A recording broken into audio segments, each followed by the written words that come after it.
Bem-vindos ao episódio 64 da nossa jornada de Gênesis ao Apocalipse.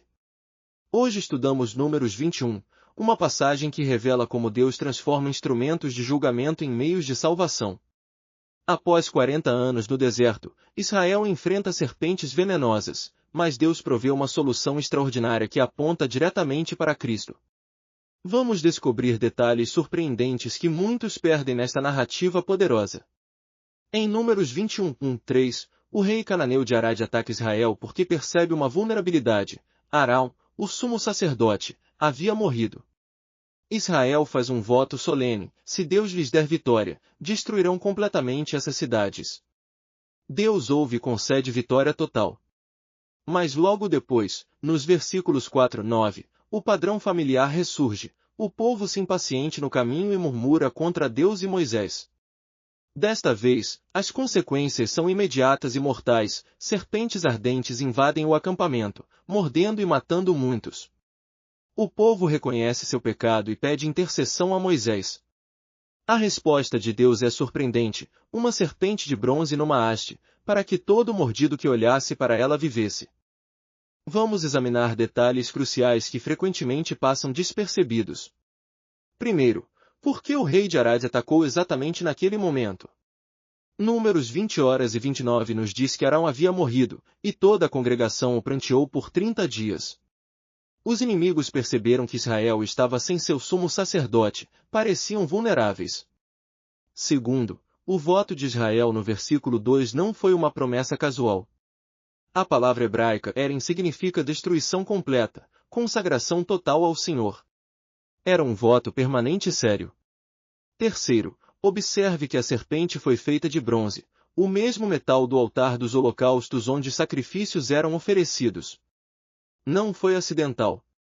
Quarto, o verbo olhar no versículo 8 é nabat em hebraico, significa olhar com fé, expectativa, não apenas ver casualmente. Era um ato de fé ativa. Quinto, após este episódio, Israel experimenta vitórias militares consecutivas contra Sion e Og, mas note-se que não há mais murmurações registradas. A cura espiritual precedeu a força militar. Esta passagem revela mudanças teológicas profundas. Primeiro, vemos o padrão queixa-julgamento atingir seu ápice. Após anos de paciência divina, as serpentes ardentes representam que há limites para a tolerância de Deus com rebelião contínua. Segundo, observamos julgamento transformado em intercessão. Moisés, mais uma vez, fica entre Deus e o povo como mediador, prefigurando Cristo, nosso grande sumo sacerdote. Terceiro, testemunhamos morte transformada em vida. O símbolo do julgamento, a serpente, torna-se instrumento de salvação. Deus não remove as serpentes, mas provê cura através do que causou a ferida. Quarto, fraqueza se torna vitória. Após a cura espiritual, Israel experimenta vitórias militares sem murmurar. A ordem é crucial: primeiro cura interior, depois força exterior. Este padrão ecoa através da Escritura até Jesus declarar em João 3:14, como Moisés levantou a serpente no deserto, assim importa que o Filho do Homem seja levantado. Enquanto isso, as criaturas observavam esta demonstração extraordinária da justiça e misericórdia divinas.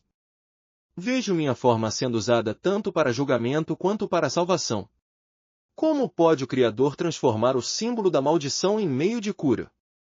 Do alto, observa o padrão: os humanos recebem tanta graça, mas continuam murmurando.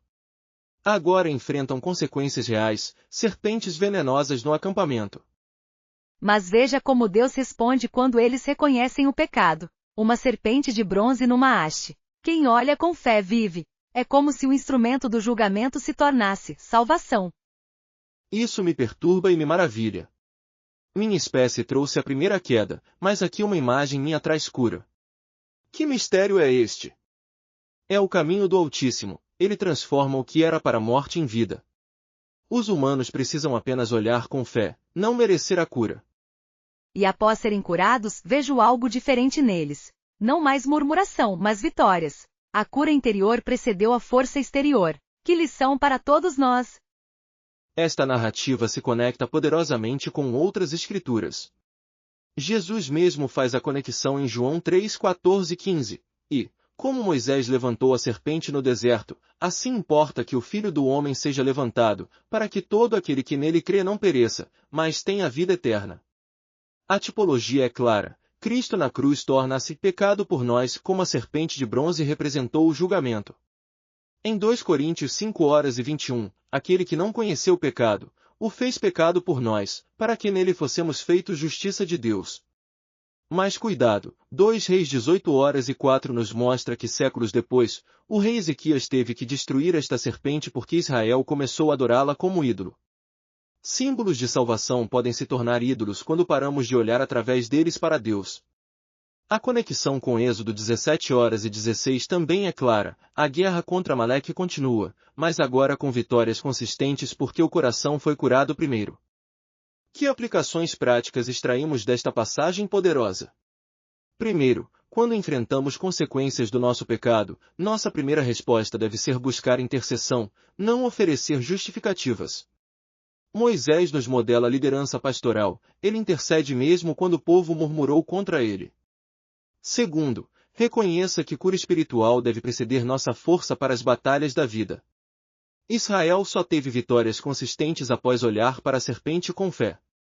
Você está tentando lutar batalhas externas sem primeiro buscar cura interior?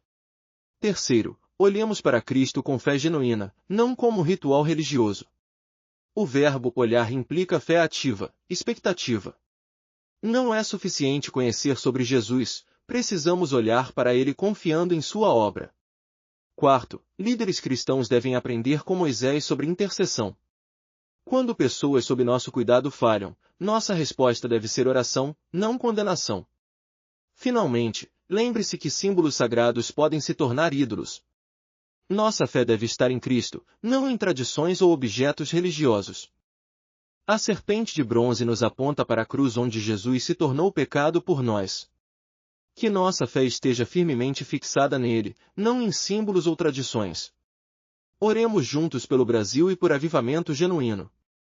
Até o próximo episódio, que Deus os abençoe ricamente. Porque Deus amou o mundo de tal maneira que deu o seu Filho unigênito, para que todo aquele que nele crê não pereça, mas tenha a vida eterna. Inscreva-se para mais conteúdo de estudo bíblico.